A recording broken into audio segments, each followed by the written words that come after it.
నమస్తే, నేను మధు. శ్రీశైలంలో అసలు ఏం జరుగుతుంది? శివదీక్ష పరులు ఎందుకు సహనం కోల్పోయారు? గేట్లు తెరిచి వరకు రాళ్లతో ఎందుకు దాడి చేశారు? గర్భగుడిలోకి ఎందుకు చొచ్చుకుపోయారు? అక్కడ అంత అశాంతి ఎలా నెలకొంది? ఈరోజు మనం తెలుసుకుందాం. ప్రస్తుతం మనతో పాటు ఉన్నారు సీనియర్ జర్నలిస్ట్ డాక్టర్ దుర్గవడ్లమాని గారు. వారిని అడిగి మరిన్ని విషయాలను తెలుసుకుందాం. నమస్కారం మేడం. నమస్తే అండి మేడం, శ్రీశైలంలో రోజుకు ఒక వివాదం వస్తుంది. మధ్యకాలంలో తిరుపతి అయిపోయింది, ఇప్పుడు శ్రీశైలం మీద పడ్డారా? అయితే ఇప్పుడు చూస్తుంటే శివదీక్ష పరులు అక్కడికి వెళ్ళి ఎంతో ప్రశాంతంగా అక్కడ ఇరుముళ్ళు అర్పించుకొని స్వామివారి దర్శనం చేసుకొని వస్తూ ఉంటారు. కానీ ఈసారి ఎందుకు మేడం ఇంత ఉద్రిక్తత ఏర్పడింది? ఎందుకంటే ఇక్కడ అటవీ సిబ్బంది చేసిన పని ఇది. ఎందుకంటే అసలు మామూలుగా 15వ తారీఖు మహాశివరాత్రి అండి. 8 to 12 వరకే వీళ్ళని అలౌ చేస్తూ ఉన్నారు పాదయాత్రలు చేసే వాళ్ళకి. అక్కడ పులుల గణన అని చెప్పి ఆ అంశం తెర మీదకి తీసుకొచ్చి వీళ్ళకి రెస్ట్రిక్ట్ చేశారు. మామూలుగా మీరు ఇంకా 2 రోజులు టైం ఉంటే ఎవరికి వాళ్ళు వాళ్ళ షెడ్యూల్ ప్రకారం వచ్చి ఉండేవాళ్ళు. వీళ్ళు షెడ్యూల్ ఇలా ప్రకటించేసరికి ఒక్కసారిగా జనాలు వచ్చారు. మామూలుగా ఒక 20,000 మంది 25,000 మంది వస్తారు అనుకుంటే 60,000 మంది వచ్చేసారు శ్రీశైలానికి. అంతేకాకుండా గర్భగుడికి అంటే స్పర్శ దర్శనం కోసం చూస్తారు కదా వీళ్ళు, దానికోసం 6,000 మంది ఒక్కసారి వచ్చేసారు. ఈ రావడంలో మనోహర గుండం అని అక్కడ మరి ఎవరు తాళాలు తీశారు, ఎందుకు వాళ్ళని వదిలేశారో అర్థం కాలేదు. అయితే వాళ్లే తాళాలు బద్దలు కొట్టుకుని వచ్చారా? ఒకవేళ తాళాలు బద్దలు కొట్టడానికి అక్కడ వాళ్ళ దగ్గర రాళ్ళు ఎక్కడి నుంచి వస్తాయి మేడం? అదే మరి తెచ్చుకొచ్చారా? ఇది ఏదైనా ఒక కుట్ర మీకు కావాలని మీరు చేయించచ్చుగా. అవును, ఇప్పుడు సవ్యంగా అవుతున్న దాన్ని ఒక గందరగోళం సృష్టించాలి. ఇప్పుడు ఏం జరుగుతోంది?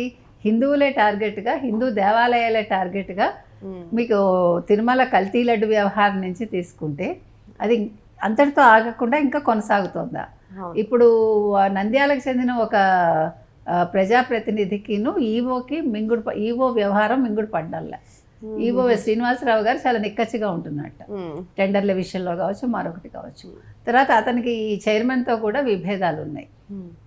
సో ఈవోని బదిలీ చేయించడం కోసం వైసీపీకి చెందిన ఒక అధికారిని మళ్ళీ తీసుకురావటం కోసం కుట్ర పన్నారు అని తెలుస్తుంది.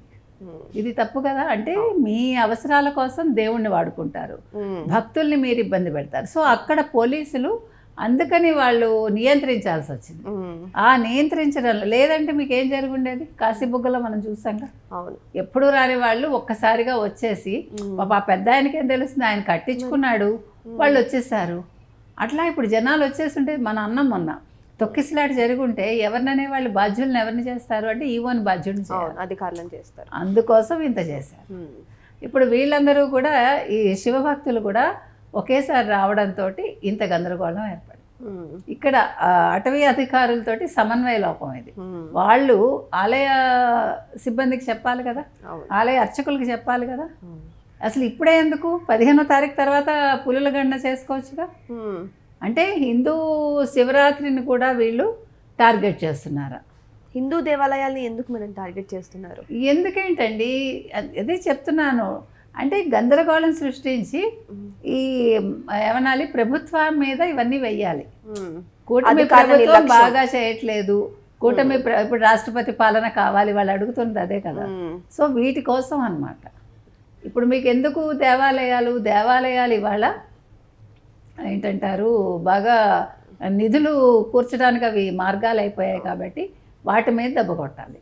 తర్వాత హిందువుల మీద దెబ్బ కొట్టాలి, హిందువుల మనోభావాలను దెబ్బతీయాలి. ఇది బాగా పెరిగిపోయిందండి. ఈ నేపథ్యంలోనే ఇవన్నీ జరుగుతున్నాయి. మనం మొన్న కూడా చెప్పాము. వెంటనే చంద్రబాబు నాయుడు గారు కలగజేసుకున్నారు, అసలు దాని మీద ఎంక్వైరీ వేయమన్నారు, చర్యలు తీసుకోమన్నారు. ఇవన్నీ కూడా జరిగాయి కదా. అంటే అందరూ ఏమనుకున్నారు, ఇదేదో చంద్రబాబు నాయుడు గారు తప్పు, కూటమి ప్రభుత్వం తప్పు, లేకపోతే శ్రీశైలంలో ఇలా అపచారాలు జరగడం ఏంటి? ఏమండి, ఇప్పుడు భక్తులు ఒక్కసారి మూకమ్మడిగా వచ్చేస్తే దానికి చంద్రబాబు నాయుడుకి ఏం సంబంధం ఉంటుంది, ప్రభుత్వానికి ఏం సంబంధం ఉంటుంది? నిన్న కూడా మీరు చూసారా, లోక్సభలో ఒకళ్ళు మాట్లాడుతూ భారతదేశంలో ఎక్కడ ఏ అమ్మాయి మీద అత్యాచారం జరిగినా దానికి కేంద్ర ప్రభుత్వాన్నే బాధ్యత. పిచ్చావేరా? అంటే మీరు ఒక పార్టీని టార్గెట్ చేసుకుని వాళ్ళని ఏదో ఒక రకంగా బదనాం చేయటానికి లేనిపోని మాటలు మాట్లాడటం. ఇప్పుడు నా ఇంట్లో జరిగే తప్పుకి ప్రభుత్వాన్ని ఎందుకు బాధ్యత అవుతుంది కదా? అవును, నేను చూసుకోవాలి, లేదు నేను అప్రమత్తంగా ఉండాలి, ఉండకుండా జరిగింది కరెక్టే, అప్పుడు మన అధికారులకి ఇన్ఫార్మ్ చేస్తాము. దానికి రేవంత్ రెడ్డి గారికి సంబంధం ఉంటుందా? అసలు తుంటిమి కొడితే పళ్ళు రాలటం అంటే ఇదే. మరి ఇప్పుడు అలా తయారైందనమాట. ఎక్కడో ఏదో జరిగితే దానికి పవన్ కళ్యాణ్ని తిడతారు, దానికి చంద్రబాబు నాయుడు గారు బాధ్యులు అవుతారు, క్షమాపణ చెప్పాలి. లేదు మీరేమో ఏం చేయాలి, వెంటనే రాష్ట్రపతి పాలన పెట్టేయాలి. అంత ఈజీనా మేడం రాష్ట్రపతి పాలన? ఇప్పుడు పిచ్చాడి చేతిలో రాయేలాగా ఉంది వీళ్ళందరి మాటలను. ఏం చెప్తాం మనం? అపోజిషన్ అలా తయారైంది. అపోజిషన్ కాకపోయినా కూడా అసలు నిజంగా మీరు సోషల్ మీడియాలో చూస్తే ఇంతలాగా వీళ్ళు డబ్బులు పంచుతున్నారు. ఎందుకంటే వాళ్ళ తరఫున వీడియోలు చూస్తుంటే మనం అబ్బా ఇంతలా సపోర్ట్ చేస్తారా, ఇట్లా కూడా ఉంటాయా? అసలు నిన్ననైతే ఏమంటారు ప్రతిపక్ష హోదా ఇవ్వాలని అడుగుతున్నాడు కదా, దాని మీద ఒక ఆయన చేశాడు ఒక ఛానల్లో. అందులో ఏం చెప్తాడు, వాళ్ళకి ఇంత మెజారిటీ ఉంటే కూడా ఇంత తక్కువ మెజారిటీ ప్రతిపక్ష హోదా ఇచ్చారు, ఫలానా రాష్ట్రంలో ఇలా ఉంది. ఇవన్నీ కాదు, జగన్మోహన్ రెడ్డి ఏం మాట్లాడాడో ఎవడు మాట్లాడు, ఇక్కడ ఏం జరిగిందో ఎవడు మాట్లాడు. అది ఏది ఏమైనా ఇప్పుడు మనం చూసుకుంటే కనుక అయితే ఈ శ్రీశైలం ఇష్యూ అనేది దీని ఒక రాజకీయ కోణంలో తీసుకుని వీళ్ళు ఆ ఈవోకి ఇబ్బంది పెట్టాలనుకున్నారు, చంద్రబాబు నాయుడు గారిని ఇబ్బంది పెట్టాలనుకున్నారు, సనాతన ధర్మం గురించి మాట్లాడుతున్న పవన్ కళ్యాణ్ని ఇబ్బంది పెట్టాలనుకున్నారో మనకు తెలియదండి. ఏది ఏమైనా ఈ మధ్యకాలంలో మీరు గమనిస్తే కనుక అయితే ఏ పండగ వస్తున్నా గొడవలు అవుతున్నాయి, ఏ హిందువుల పండగలు వస్తున్నా దాని వెనకాల ఒక కుట్రకోణం ఉంటుంది, ఘర్షణలు తలెత్తేలాగా చేస్తున్నారు. ఇది ఎవరిని అంటారు మీరు? మీకు కర్ణాటకలో ఒక ప్రాంతంలో అయితే ఒక మస్జిద్ ఉంటుంది అక్కడ. అది ఇప్పుడు వాళ్ళు కొన్ని సంవత్సరాలుగా అక్కడ హిందువుల్ని మహాశివరాత్రి జరుపుకోనివ్వకుండా వాళ్ళు కోర్టుకు వెళ్ళారు. కోర్టు ఏమో 15 మందిని అలౌ చేస్తుంది.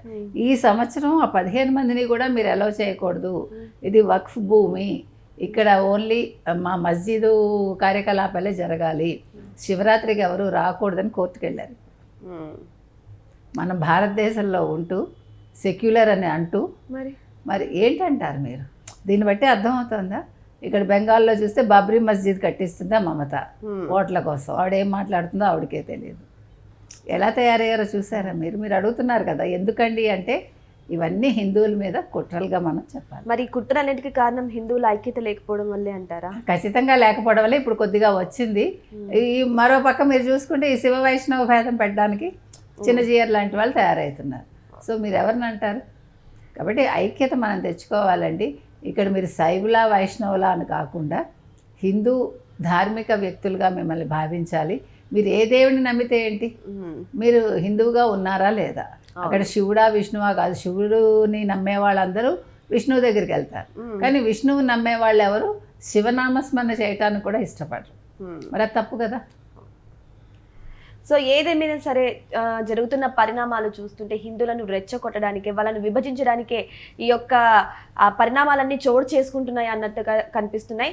మరి అసలు ఏం జరుగుతుంది? హిందూ దేవాలయాల మీద ఎందుకు ఇలాంటి అసాంఘిక కార్యకలాపాలు జరుగుతున్నాయి? మరి నిజంగా హిందువులే ఆలోచించాలి ఏం జరగబోతుందా అని. Thank you so much. Thank you.